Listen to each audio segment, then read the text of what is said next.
खबरों के सिलसिले को आगे बढ़ाते हुए अवामी न्यूज़ टुडे में खबर शामिल करते हैं। आपको आगाह करते चलें कि वज़ीर आज़म मोहम्मद शहबाज शरीफ का दौरा सऊदी अरब।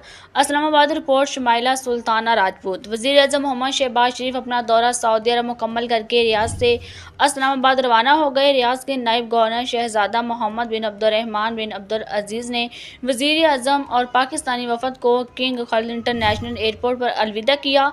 वज़ीर आज़म के अपने दौरे के दौरान सऊदी अरब के वली अहद वज़ीर आज़म शहजादा मोहम्मद बिन सुल्तान बिन अब्दुल अजीज़ अल सऊद के साथ मुलाकात हुई। मुलाकात में पाकिस्तान व सऊदी अरब के मबीन इक़्तिसादी ताउन के फ्रेमवर्क का आगाज़ किया गया। फ्रेमवर्क पाकिस्तान और सऊदी अरब के मबीन इक़्तिसादी ताल्लुकात में एक नए बाब का आगाज़ होगा। पाकिस्तान और सऊदी अरब के दरमियान मौजूद दरीना ताल्लुकात की मज़ीद मजबूती के हवाले से इक़्तिसादी ताउन फ्रेमवर्क दोनों ममालिक के मबीन ताउन की नई राहें तलाश करने में कलीदी किरदार अदा करेगा।